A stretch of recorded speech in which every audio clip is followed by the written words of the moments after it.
ನಮಸ್ಕಾರ ಸ್ನೇಹಿತರೆ, one step to success ಚಾನಲ್ಗೆ ತಮ್ಮೆಲ್ಲರಿಗೆ ಸ್ವಾಗತ. ಸ್ನೇಹಿತರೆ, ಇವತ್ತಿನ ಒಂದು ವಿಡಿಯೋ ಸೆಷನ್ ಇನ್ನು ಕರ್ನಾಟಕ TETಗೆ ಸಂಬಂಧಪಟ್ಟಂತೆ ಕರೆಕ್ಷನ್ಗೆ ಅಪ್ಲೈ ಮಾಡ್ಬೋದು ಅಂತ ಇವತ್ತಿನ ಒಂದು ಅಪ್ಡೇಟ್ಸ್ ಇದೆ. ಏನಿದೆ ಅಂತ ಸಂಪೂರ್ಣವಾಗಿ ನೋಡ್ತಾ ಹೋಗೋಣ. ಯಾರೆಲ್ಲ ಹೊಸದಾಗಿ ನನ್ನ ಚಾನಲ್ನ ನೋಡ್ತಾ ಇದ್ದರೆ ಸಬ್ಸ್ಕ್ರೈಬ್ ಮಾಡಿ, ಪಕ್ಕದಲ್ಲೇ ಇರ್ತಕ್ಕಂಥ ಬೆಲ್ ಬಟನ್ ಮೇಲೆ ಪ್ರೆಸ್ ಮಾಡಿದರೆ ನಾನು ಮಾಡಿದ ಮೊದಲ ವಿಡಿಯೋ ನಿಮಗೆ ಸೇರುತ್ತೆ ಅಂತ ತಿಳಿಸ್ತಾ ಇವತ್ತಿನ ಒಂದು ಇನ್ಫಾರ್ಮೇಷನ್ನ ನೋಡ್ತಾ ಹೋಗೋಣ.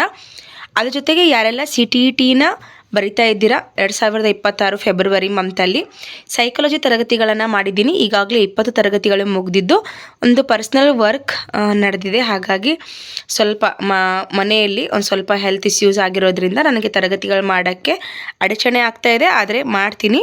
ಸೊ ಅದಕ್ಕೆ ನಾನು ನಿಮಗೆ ಲೇಟ್ ಆಗ್ತಾ ಇದೆ, ಅದಕ್ಕೆ ಸಾರಿ ಹೇಳ್ತಾ. ಸೊ ಯಾರೆಲ್ಲ ಹೊಸದಾಗಿ ನೋಡ್ತಾ ಇದ್ದರೆ ನೀವು ಪ್ಲೇ ಲಿಸ್ಟ್ಗೆ ಹೋದರೆ ಎಲ್ಲ 20 ತರಗತಿಗಳು ಸೈಕಾಲಜಿಗೆ ಸಂಬಂಧಪಟ್ಟಂತೆ CTETಗೆ ಸಂಬಂಧಪಟ್ಟಂತೆ ಸಿಗುತ್ತೆ. ಹೊಸದಾಗಿ ನೋಡ್ತಾ ಇದ್ದರೆ ನೋಡ್ಕೊಳ್ಳಿ ಅಂತ ತಿಳಿಸ್ತಾ, ಇವತ್ತಿನ ಇನ್ಫಾರ್ಮೇಷನ್ನು ಡಿಸೆಂಬರ್ 2025 7ನೇ ತಾರೀಕು ಏನು TET ಎಕ್ಸಾಮನ್ನು ಮಾಡಲಾಗಿತ್ತು ಸಕ್ಸಸ್ಫುಲ್ ಆಗಿ. ಅದಾದಮೇಲೆ ಫೈನಲ್ ಆನ್ಸರ್ ಕೀನ ಬಿಡ್ತಾರೆ. ಫಸ್ಟು ಆನ್ಸರ್ ಕೀ ಬಿಡ್ತಾರೆ, ಅದಾದಮೇಲೆ ಫೈನಲ್ ಆನ್ಸರ್ ಕೀ ಬಿಡ್ತಾರೆ, ಅದಾದಮೇಲೆ ರಿಸಲ್ಟ್ ಬಿಟ್ಟಿದ್ದಾರೆ, ಅದಾದಮೇಲೆ ಸರ್ಟಿಫಿಕೇಟ್ ಬಿಟ್ಟಿದ್ದಾರೆ. ಸೊ ಇಷ್ಟೆಲ್ಲ ಹಂತಗಳು ದಾಟಿದ ಮೇಲೆ ತುಂಬ ಜನರಿಗೆ ಏನು ಆತಂಕ ಅಂತ ಅಂದರೆ, ಸೊ ಅಪ್ಲಿಕೇಶನ್ ಹಾಕುವಾಗ ಏನು TET ಅಪ್ಲಿಕೇಶನ್ನ ಹಾಕ್ತೀರಾ ನೀವು, ಹಾಕುವಾಗ ಸ್ವಲ್ಪ ರಾಂಗ್ಗಳಾಗಿರುತ್ತೆ. ಹಾಕುವಾಗ ಒಂದು ಡೇಟ್ ಆಫ್ ಬರ್ತ್ ಆಗಿರ್ಬೋದು, ಅಥವಾ ಸ್ಪೆಲ್ಲಿಂಗ್ ಮಿಸ್ಟೇಕ್ ಆಗಿರ್ಬೋದು, ನಿಮ್ಮ ಹೆಸರದ್ದು ಆಗಿರ್ಬೋದು, ತಂದೆ ಅಥವಾ ಹಸ್ಬೆಂಡ್ ಅವ್ರದ್ದು, ಈ ರೀತಿ ಒಂದು ಡೇಟ್ ಆಫ್ ಬರ್ತಲ್ಲಿ ಆಗಿರ್ಬೋದು, ಪರ್ಸೆಂಟೇಜಲ್ಲಿ ಆಗಿರ್ಬೋದು, ಏನೋ ಒಂದು ಕರೆಕ್ಷನ್ಸ್ ಆಗಿರುತ್ತೆ ಅಥವಾ ರಾಂಗ್ ಆಗಿರುತ್ತೆ. ಆ ಸಮಯದಲ್ಲಿ ತುಂಬ ಜನ ಕೇಳಿದ್ರಿ, ಸೊ ಯಾವಾಗ ನಾವು ಇದನ್ನು ಕರೆಕ್ಷನ್ ಮಾಡ್ಕೊಳ್ಬೇಕಾಗುತ್ತೆ ಅಂತ. ಸೊ ಇಲಾಖೆ ಈ ಹಿಂದೆ ಕೂಡ ನಾವು CSCಗೆ ಕಾಲ್ ಮಾಡಿದಾಗ ಹೇಳಿದರು, ಸರ್ಟಿಫಿಕೇಟ್ ಇನ್ನೂ ಡೌನ್ಲೋಡ್ ಮಾಡ್ಕೊಳ್ಳುವಾಗ ನಿಮ್ಗೊಂದು ಆಪ್ಷನ್ಸ್ ಕೊಡ್ತೀವಿ ಅಂತ. ಸೊ ಅವರ ಮಾತಿನ ಪ್ರಕಾರ ಈಗ ನಿಮಗೆ ಕರೆಕ್ಷನ್ಗೆ ಅವಕಾಶ ಮಾಡಿಕೊಟ್ಟಿದ್ದಾರೆ. ಯಾರೆಲ್ಲ ಎಲಿಜಿಬಲ್ ಆಗಿದ್ದೀರಾ, ನಿಮ್ಮ ಒಂದು ಸರ್ಟಿಫಿಕೇಟಲ್ಲಿ ಏನಾದರೂ ರಾಂಗ್ ಆಗಿದ್ದರೆ, ಓಕೆನಾ, ನೀವು ಏನೇ ರಾಂಗ್ ಮಾಡಿದರೂ ಕೂಡ ಅದನ್ನು ತಿದ್ಕೊಳ್ಳೋಕ್ಕೆ ನಿಮ್ಗೊಂದು ಸುವರ್ಣವಾದಂಥ ಒಂದು ಅವಕಾಶವನ್ನು ಕೊಟ್ಟಿದ್ದಾರೆ. ಇಲ್ಲಿ ನೀವು ನೋಡ್ಬೋದು. ಸೊ ಇಲ್ಲಿ ಆಪ್ಷನ್ ಇದೆ ನೋಡಿ, ಒಂದು ನಿಮಿಷ. ಓಕೆ, ಸೊ ನಿಮಗೆ ಒಂದು ಇಲ್ಲಿ circular regarding A correction KR TET eligibility certificate ಅಂತ ಕೊಟ್ಟಿದ್ದಾರೆ. ಸೊ ಈ ಅವಕಾಶವನ್ನು ಸದುಪಯೋಗ ಪಡಿಸ್ಕೊಳ್ಳಿ. ಇದಾದಮೇಲೆ ಮತ್ತೆ ಬಿಡ್ತಾರಾ, ಮತ್ತೇನು ಮಾಡೋದು ಅನ್ನೋದಕ್ಕಿಂತ ಸರಿಯಾದ ಒಂದು ಸಮಯವನ್ನು ಸರಿಯಾಗಿ ಯೂಸ್ ಮಾಡ್ಕೊಳ್ಳೋದ್ರಲ್ಲೇ ಬುದ್ಧಿವಂತಿಕೆ ಇರೋದು.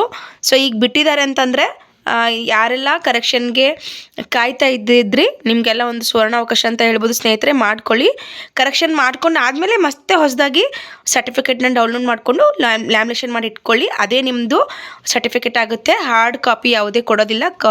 ಏನು ಆ ಒಂದು ವೆಬ್ಸೈಟಲ್ಲಿ ನಿಮಗೆ ಸಾಫ್ಟ್ ಕಾಪಿ ಕೊಟ್ಟಿರ್ತಾರೋ ಅದನ್ನೇ ಡೌನ್ಲೋಡ್ ಮಾಡ್ಕೊಳ್ಬೇಕಾಗುತ್ತೆ. ಸೊ ಇದು ಇವತ್ತಿನ ಮಾಹಿತಿ ಆಗಿತ್ತು ಸ್ನೇಹಿತರೆ. ಸೊ ಯಾರೆಲ್ಲ ಏನೇ ನಿಮ್ಮದು ಚೇಂಜಸ್ ಇದ್ದರೆ ಚೇಂಜಸ್ ಮಾಡ್ಕೋಬೋದು. ನಿಮಗೆ ಈಗ ಗೌರ್ಮೆಂಟ್ ಅವಕಾಶವನ್ನು ಕೊಟ್ಟಿದ್ದಾರೆ. ಸೊ ಈ ಅವಕಾಶವನ್ನು ಸದುಪಯೋಗ ಪಡ್ಕೊಂಡು ಎಲ್ಲವನ್ನು ಕ್ಲಿಯರ್ ಮಾಡ್ಕೊಳ್ಳಿ ಅಂತ ತಿಳಿಸ್ತಾ, ಸೊ ಇನ್ನು ಏನು ನಾವು ನೇಮಕಾತಿಗಾಗಿ ವೇಟ್ ಮಾಡ್ತಿದ್ದೀವಿ, ಯಾರೆಲ್ಲ TETನ ಆಲ್ರೆಡಿ ಪಾಸ್ ಆಗಿದ್ದೀವಿ, ನೇಮಕಾತಿಗಾಗಿ ನಾವು ಕಾಯ್ತಾ ಇದ್ದೀವಿ. ಸೊ ಏನು ಈ ಒಳ ಮೀಸಲಾತಿಗಾಗಿ ರಾಜ್ಯಪಾಲರ ಸೈಗೆ ಹೋಗಿತ್ತು, ಅಲ್ಲಿಂದ ಅವರು ವಾಪಸ್ ಕಳಿಸಿದ್ದಾರೆ. ಸರ್ಕಾರಕ್ಕೆ ಕೆಲವೊಂದು ಸ್ಪಷ್ಟನೆಯನ್ನು ಕೇಳಿದ್ದಾರೆ. ಸೊ ಇವ್ರಿಗೆ ಯಾವಾಗ ಅವರಿಗೆ ಮತ್ತೆ ಸ್ಪಷ್ಟನೆಯನ್ನು ಕೊಡ್ತಾರೋ ಗೊತ್ತಿಲ್ಲ. ಆದರೆ ನೇಮಕಾತಿ ಆಗುತ್ತೆ, ಲೇಟ್ ಆಗುತ್ತೆ ಅಷ್ಟೇ. ಓಕೆನಾ, ಇದನ್ನು ಮೊದಲೇಂದು ಹೇಳ್ತಾನೆ ಬಂದಿದ್ದೀನಿ ನಾನು. ನೇಮಕಾತಿ ವಿಳಂಬ ಆಗುತ್ತೆ, ಆದರೆ ನೇಮಕಾತಿ ಆಗಲೇಬೇಕು. ಅವ್ರ ಮೇಲೆ ಪ್ರೆಷರ್ ಇದೆ ಗೌರ್ಮೆಂಟ್ ಮೇಲೆ. ಯಾಕಂದರೆ ಮುಂದೆ ಎಲ್ಲ ಎಲೆಕ್ಷನ್ಸ್ ಬರುತ್ತಲ್ಲ, ಆ ಎಲೆಕ್ಷನಲ್ಲಿ ಅವ್ರು ಏನು ಮುಖ ಇಟ್ಕೊಂಡು ನಮಗೆ ಓಟ್ ಕೇಳ್ತಾರೆ. ಒಂದು ನೇಮಕಾತಿ ಇಲ್ಲ, ಏನೂ ಇಲ್ಲ ಅಂತಂದರೆ ಯಾರು ಜನವರನ್ನು ನಂಬಲ್ಲ. ಹಾಗಾಗಿ ಅವ್ರ ಮೇಲೆ ಕೂಡ ಪ್ರೆಷರ್ ಇದೆ, ನೇಮಕಾತಿ ಆಗಲೇಬೇಕು ಅಂತ. ಹಾಗಾಗಿ ಸ್ನೇಹಿತರೆ, ನೇಮಕಾತಿ ಆಗುತ್ತೆ, ಅದ್ರ ಬಗ್ಗೆ ವರಿ ಮಾಡ್ಕೊಳ್ಳೋಕೆ ಹೋಗಬೇಡಿ.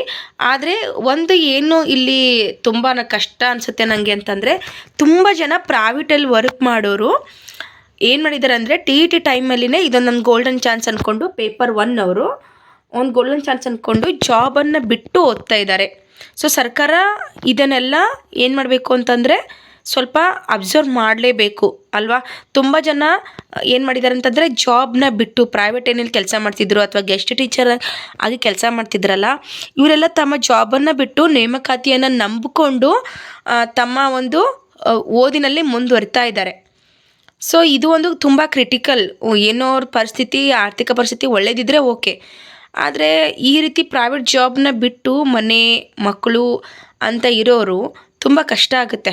ಓಕೆನಾ. ಅನ್ಮ್ಯಾರಿಡ್ ಇದ್ದು ತಂದೆ ತಾಯಿ ಮನೇಲಿ ಇದ್ದರೆ ಅದು ವಿಚಾರ ಬೇರೆಯೇ. ಆದರೆ ಈಗ ಏನು ಪೇಪರ್ 1 ಡಿ ಎಡ್ ಇದ್ದಾರೆ, ಆಲ್ಮೋಸ್ಟ್ ಅವರೆಲ್ಲ ಸೀನಿಯರ್ಸೇ ಇರ್ತಾರೆ. ಯಾಕಂದರೆ ಇತ್ತೀಚೆಗೆ ಯಾವುದೇ ಡಿ ಎಡ್ ಕಾಲೇಜುಗಳು ನಡೀತಾ ಇಲ್ಲ, ನಿಮಗೆಲ್ಲರಿಗೂ ಗೊತ್ತಿರೋ ಹಾಗೆ. ತುಂಬ ಸೀನಿಯರ್ಸ್ ಆಗಿರ್ತಾರೆ, ಆಲ್ರೆಡಿ ಒಂದು ಸೆಟಲ್ ಫ್ಯಾಮ್ಲಿಯಲ್ಲಿರ್ತಾರೆ. ಸೊ ಇವರು ಪ್ರೈವೇಟ್ ಜಾಬ್ನ ಬಿಟ್ಟು ಅದನ್ನು ಬಿಟ್ಟು ಓದ್ತಾ ಇದ್ದಾರೆ ಅಂತಂದರೆ, ಆಲ್ರೆಡಿ ನವಂಬರಲ್ಲಿ ಜಾಬ್ ಬಿಟ್ಟಿದ್ದಾರೆ ಅಂತ ಅಂದ್ಕೊಳ್ಳಿ. ಟಿ ಇ ಟಿ ಓದೋಕ್ಕೋಸ್ಕರ ನವಂಬರ್, ಡಿಸೆಂಬರ್, ಜನವರಿ 3 ತಿಂಗಳಾಯಿತು. ಸೊ ಜೀವನ ನಡೆಸೋದು ತುಂಬ ಕಷ್ಟ ಆಗುತ್ತೆ ಕೆಲವೊಬ್ಬರಿಗೆ. ಹಾಗಾಗಿ ಸೊ ಇದು ಆದಷ್ಟು ಬೇಗ ಆದ್ರೇ ಒಳ್ಳೆಯದು. ಇಲ್ಲಾಂದರೆ ಪ್ರತಿಭಟನೆಗೆ ಅಭ್ಯರ್ಥಿಗಳು ಇಳಿದ್ರೂ ಕೂಡ ಯಾವುದೇ ಆಶ್ಚರ್ಯ ಇಲ್ಲ ಗೌರ್ಮೆಂಟ್ ಮೇಲೆ, ಸರಿನಾ. ನೇಮಕಾತಿ ಆಗಬೇಕಂತಕ್ಕಂಥದ್ದು ತುಂಬ ಒತ್ತಡ ಇದೆ. ಅದಾದಮೇಲೆ ಏನು ಕಲ್ಯಾಣ ಕರ್ನಾಟಕಕ್ಕೆ ಈ ಹಿಂದೆ ಏನು ಖರ್ಗೆ ಅವರಿದ್ದಾರೆ, ಶ್ರೀಯುತ ಮಲ್ಲಿಕಾರ್ಜುನ್ ಖರ್ಗೆ ಅವರು ಕೂಡ ನೇಮಕಾತಿ ಆಗಲೇಬೇಕು ಅಂತ ಒಂದು ಕಾರ್ಯಕ್ರಮದಲ್ಲಿ ಹೇಳಿದರು. ಸೊ ಅವರು ಕೂಡ ಇದರ ಬಗ್ಗೆ ಪ್ರಸ್ತಾವನೆಯನ್ನು ಮಾಡಿದ್ದಾರೆ. ಸೊ ಎಲ್ಲ ಬೆಳವಣಿಗೆಗಳನ್ನು ನೋಡಿದಾಗ ಆಗುತ್ತೆ.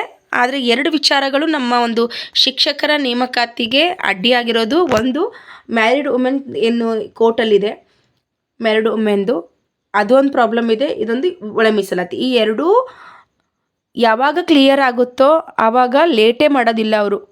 ಅವ್ರು ರೆಡಿಯಾಗೇ ಇದ್ದಾರೆ. ನಾನು ಪ್ರತಿ ಸಲ ವಿಡಿಯೋ ಮಾಡಿದಾಗ ಹೇಳ್ತೀನಿ, ಅವ್ರು ರೆಡಿಯಾಗೇ ಇದ್ದಾರೆ, ನೋಟಿಫಿಕೇಷನ್ ಆಗುತ್ತೆ. ಬಟ್ ಇವು 2 ತುಂಬ ಇಂಪಾರ್ಟೆಂಟು. ಒಂದು ಮ್ಯಾರಿಡ್ ವುಮೆನ್ದೊಂದು ಏನು ಕೇಸ್ ಇದೆ ಅದು ಒಂದು, ಅದ್ರ ಜೊತೆಗೆ ಏನು ಈ ಒಳ ಮೀಸಲಾತಿಗೆ ಸಂಬಂಧಪಟ್ಟಂತೆ ಇವು 2 ಕ್ಲಿಯರ್ ಆದರೆ ಸಾಕು, ಖಂಡಿತವಾಗ್ಲೂ ನೇಮಕಾತಿ ಆಗುತ್ತೆ ಸ್ನೇಹಿತರೆ, ಅದರಲ್ಲಿ ಡೌಟ್ ಇಲ್ಲ.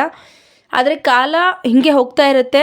ಆದರೆ ಯಾರೆಲ್ಲ ಜಾಬ್ ಇಟ್ಕೊಂಡು ನಾವು ಓದಬೇಕು, ಗೌರ್ಮೆಂಟ್ ಜಾಬ್ ತೊಗೊಳ್ಳೇಬೇಕು ಅಂತ ಸಮಯನ ಇಟ್ಕೊಂಡು ಕುಂತಿದ್ದಾರೆ, ಅವರಿಗೆಲ್ಲ ಕಷ್ಟ ಆಗುತ್ತೆ. ಎಲ್ಲರ ಪರಿಸ್ಥಿತಿ ಒಂದೇ ರೀತಿ ಇರುತ್ತೆ ಅಂತ ಹೇಳೋಕ್ಕಾಗಲ್ಲ. ಕೆಲವೊಬ್ಬರ ಪರಿಸ್ಥಿತಿ ಕೆಲವೊಂದು ಥರ ಇರುತ್ತೆ. ಸೊ ಇದು ಹೇಳಬೇಕು ಅನ್ನಿಸ್ತು, ಅದಕ್ಕೆ ಹೇಳಿದ್ದೀನಿ. So thank you so much watching this video ಸ್ನೇಹಿತರೆ. ಯಾರೆಲ್ಲ ಒಂದು ಸಿ ಇ ಟಿಗೆ ಪ್ರಿಪೇರ್ ಆಗ್ತಿದ್ದೀರಾ, ನನ್ನ ಒಂದು ಯೂಟ್ಯೂಬ್ ಚಾನಲಲ್ಲಿ ಓಲ್ಡ್ ಕ್ವಶನ್ ಪೇಪರ್ಸ್ನ ತೊಗೊಂಡು ಬರ್ತಾ ಇರ್ತೀನಿ. ಹಾಗಾಗಿ ಹೊಸದಾಗಿ ನೋಡ್ತಾ ಇದ್ದರೆ ಸಬ್ಸ್ಕ್ರೈಬ್ ಮಾಡಿಟ್ಕೊಳ್ಳಿ ಚಾನಲ್ನ. Thank you so much watching this video. ಯಾರಿಗೆಲ್ಲ ಉಪಯೋಗ ಇದೆಯೋ ಅವರಿಗೆಲ್ಲ ಶೇರ್ ಮಾಡಿ. ನಿಮ್ದು ಏನೇ ಡೌಟ್ಸ್ ಇದ್ದರೂ ಕೂಡ ಕಮೆಂಟ್ ಮೂಲಕ ತಿಳಿಸಿ. ಇನ್ನೊಮ್ಮೆ ನಿಮ್ಮೆಲ್ಲರಿಗೂ ಕೂಡ ಸಂಕ್ರಾಂತಿ ಹಬ್ಬದ ಶುಭಾಶಯಗಳನ್ನು ತಿಳಿಸ್ತಾ, ಈ ಸಂಕ್ರಮಣ 2026ರ ಒಂದು ಸಂಕ್ರಮಣ ನಿಮ್ಮ ಜೀವನದಲ್ಲಿ ಸಂಕ್ರಾಂತಿಯನ್ನು ತಗೊಂಡು ಬರಲಿ, ಸುಗ್ಗಿಯ ಕಾಲವನ್ನು ತಗೊಂಡು ಬರಲಿ, ನಮ್ಮೆಲ್ಲರಿಗೂ ನೇಮಕಾತಿಯ ಒಂದು ಸಂಕ್ರಾಂತಿನೇ ಹರಿಸಲಿ ಅಂತ ನಾನು ದೇವರ ಹತ್ರ ಕೇಳ್ತಾ ಇದ್ದೀನಿ. ಸೊ ಥ್ಯಾಂಕ್ ಯು, ಧನ್ಯವಾದಗಳು.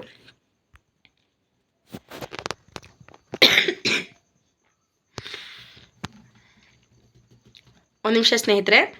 ಸೊ ಈ ಒಂದು ಸರ್ಟಿಫಿಕೇಟ್ ಇದೆಯಲ್ಲ, ಕೆಲವೊಬ್ಬರಿಗೆ ಒಂದು ಡೌಟ್ ಇದೆ. ಸೊ ಸಾರಿ, ಅದನ್ನು ಮುಗಿಸ್ಬಿಡ್ತೀನಿ. ಯಾಕಂದರೆ ಕಮೆಂಟ್ ಮೂಲಕ ಹೇಳಿದರು, ಆಲ್ರೆಡಿ ನಾವೀಗ ಡೌನ್ಲೋಡ್ ಮಾಡ್ಕೊಂಡಿದ್ದೀವಿ ಮೇಡಮ್, ಏನು ಮಾಡಬೇಕು ಅಂತ ಕೇಳಿದರು ಒಬ್ಬರು.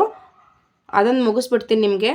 ಆಲ್ರೆಡಿ ನೀವೇನಾದರೂ ಡೌನ್ಲೋಡ್ ಮಾಡಿ ಇಟ್ಕೊಂಡಿದ್ರೆ ಪರವಾಗಿಲ್ಲ, ಸಮಸ್ಯೆ ಇಲ್ಲ, ಎಲ್ಲ ಸರಿಯಾಗಿದ್ದರೆ ಓಕೆ.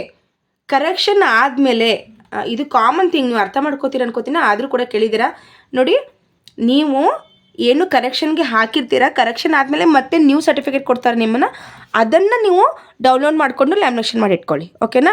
ಸೊ ಕ್ಲಿಯರ್ ಆಯಿತು ಅಂತ ಅಂದ್ಕೊಂಡಿದ್ದೀನಿ. ತುಂಬ ಈಸಿಯಾಗಿ ಹೇಳ್ತಿದ್ದೀನಿ. ಈಗ ಆಲ್ರೆಡಿ ಇತ್ತು ಅಂದರೆ, ರಾಂಗ್ ಆಗಿತ್ತು ಅಂದರೆ ಅದನ್ನು ಬಿಟ್ಬಿಡಿ. ಫ್ರೆಶ್ ಆಗಿ ಯಾವುದು ಹೊಸದಾಗಿ ಬರುತ್ತೆ ಎಲ್ಲ ಕರೆಕ್ಷನ್ ಮಾಡಿಕೊಂಡು ಕರೆಕ್ಟ್ ಇದ್ದಿದ್ದು ಅದನ್ನು ಲ್ಯಾಮಿನೇಷನ್ ಮಾಡಿ ಇಟ್ಕೊಳ್ಳಿ. ಓಕೆ. So thank you.